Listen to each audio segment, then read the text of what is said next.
welcome back. You're watching Power Lunch South Africa. And up next, we're talking to Novare Investments, who for the past 17 years have been conducting a South Africa hedge fund industry research with a focus on assets, strategies, leverage and performance. Here to tell us more about their findings for the year 2020 is Kagiso Matole, Senior Portfolio Manager at Novare Investments. Welcome, Kagiso. So, tell us, what are the key highlights for the year 2020 when it comes to the South African hedge fund? I'd say the biggest thing for hedge funds 2020 survey is that the assets are high, 16%, and that is one of the most growth that we've seen in recent years. The other thing that to look into that is that most of this came due to the performance, especially of those large fund managers. And the other thing just to note is that some of the things that are showing quite strength within this kind of a market or this hedge fund industry is that all the strategies that are deployed maintain the positive performance during the year 2020, despite all that volatility that you've seen, especially in the first quarter of the year. And in that, I just wanted to highlight mostly that the strategy called the market neutral as well as the fixed income arbitrage are the ones that protected the downside the most. Okay, so let's talk about the assets under management. So you've said that they've performed quite well. There's been a growth, one of the largest growths recorded. What has been driving this growth specifically when it comes to the assets? The biggest thing, I would say 75% of the 8.7 billion increase that we've seen was due to performance. And we say from time to time that this industry performs quite well, especially during the times that are quite tough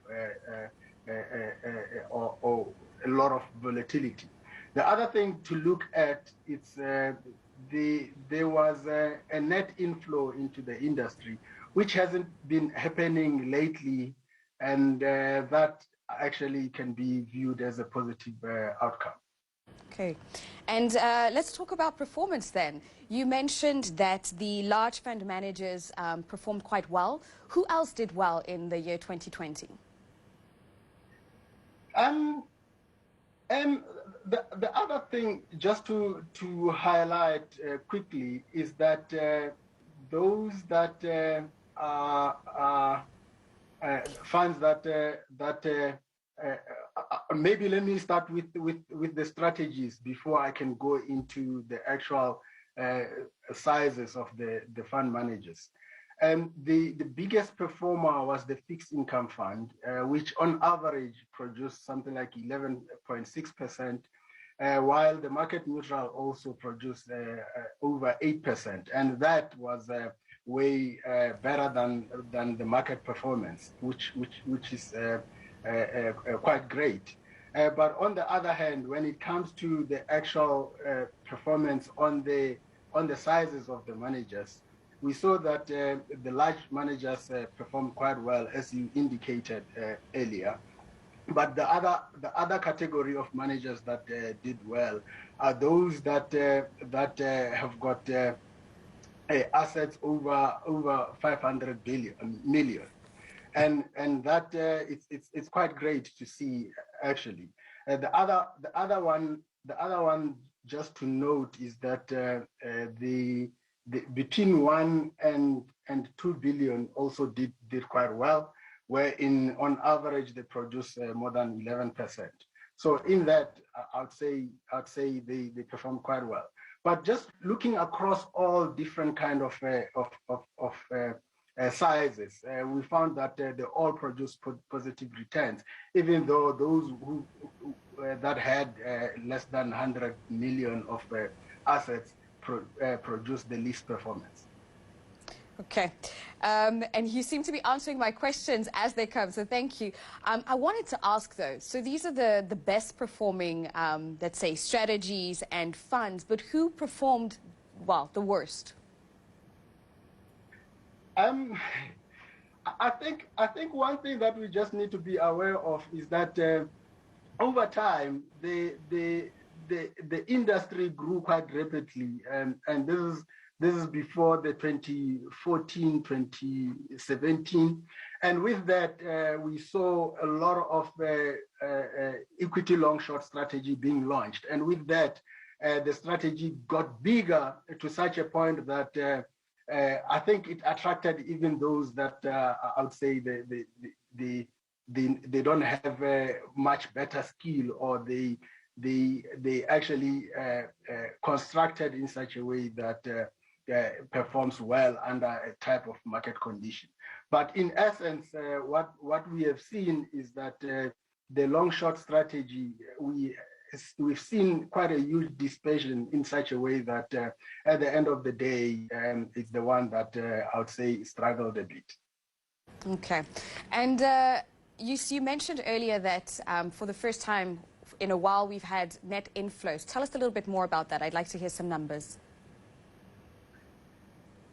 With regards to the net inflows, we saw some 2.6 billion net inflow, even though we need to be cognizant of the fact that some of the things, I mean, due to the closed funds and some funds consolidating with others, we find that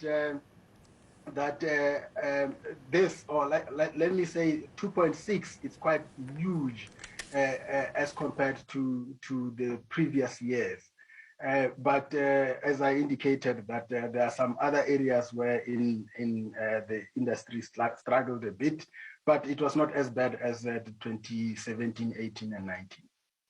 And still on the numbers talk, I'd like to hear what percentage of the performers performed poorly, and what were the numbers? You mean in terms of the size of the funds, or the strategies? Yes. Oh, okay. I think that's quite great.